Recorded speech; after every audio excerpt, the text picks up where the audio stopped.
There are stories that feel finished when the credits roll, and then there are stories that linger, not because they were heroic, but because they were honest. They stay with us not for what they promised, but for what they emitted. With Red Dead Redemption now reaching a new audience through its recent launch on Netflix Mobile, bringing the full story and Undead Nightmare to iOS and Android, John Marston's journey feels worth revisiting, not just as a classic Western, but as a quiet tragedy about change, consequence, and the cost of becoming someone better. For some, this may be their first time meeting John. For others, it's a return to a story they never fully put down. This isn't a recap, this is a reflection. Because John Marston wasn't trying to be remembered. He wasn't chasing legend, or legacy, or glory. He was trying to be done. John Marston begins his story already knowing who he is. He doesn't deny his past. He doesn't romanticize it. He doesn't hide from it. He was an outlaw, a killer, a survivor shaped by violence, because violence was the only language the world ever spoke to him. But what makes John different from most Western protagonists is that he doesn't wear that past with pride. He carries it like a weight. There's a shame in him, not loud, not dramatic, but constant. The kind of shame that settles into the bones. The kind that doesn't ask for forgiveness because it doesn't believe it deserves any. John knows the life he lived wasn't noble. He also knows it kept him alive, and that contradiction never leaves him. Even in the quiet moments, you can feel it. In the way he speaks, in the way he hesitates, in the way he never quite allows himself to rest. John Marston doesn't see himself as a good man who did bad things. He sees himself as a bad man who's still breathing. And that awareness shapes everything that comes next. When Red Dead Redemption truly begins, John isn't chasing freedom.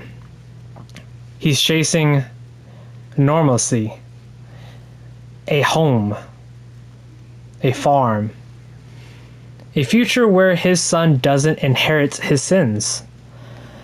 John's motivation isn't redemption in the heroic sense. It's responsibility. He wants to be present. He wants to be useful. He wants to be good enough. And that's what makes his journey so human. Because John isn't trying to undo the past. He's trying to make sure it stops with him. Every time John picks up a gun again, it feels reluctant, heavy. Like something he hoped he never had to touch again.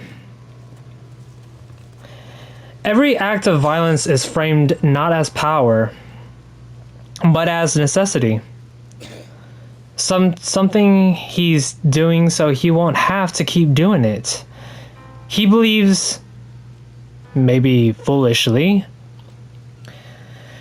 that if he completes this final task, if he ties up every loose end, if he gives the world everything it asks for, he'll finally be allowed to live.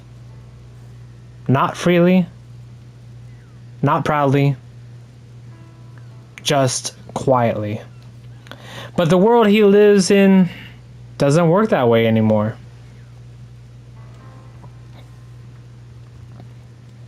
John Marston's tragedy isn't that he failed to change. It's that he succeeded. He grows. He softens. He chooses love over ego. Family over legend. And for that, he's punished. The modernization world of Red Dead Redemption doesn't have space for men like John. Not because they're dangerous, but because they remind society of what it wants to forget. He is a living contradiction. Proof that violence built the world now, pretending it doesn't need men like him anymore. John isn't killed for what he's doing in the present. He's killed for what he represents from the past. And that's why his death feels so quiet. It isn't chaotic. It isn't defiant. It's calm, resigned, almost understanding. John doesn't go out fighting the world. He accepts it. He doesn't die believing he's won. He dies believing his family might. And in that moment, that's enough. John Marston's story endures because it tells a truth we don't like to sit with. Change doesn't erase consequence. Growth doesn't guarantee mercy. Some debts aren't paid with time, only with sacrifice. John didn't ask to be remembered as a hero. He didn't ask for statuses or songs. He asked for the chance to be better, to leave something behind that wasn't stained with blood. And sometimes that has to be enough. If this reflection resonated with you, if John Marston's story meant something to you, I'd love to hear your thoughts in the comments, whether it's about redemption, consequence, or the cost of change. And if you're enjoying these narrative dives, consider sticking around. We're exploring stories not just as games, but as mirrors. Thank you for walking this road with me.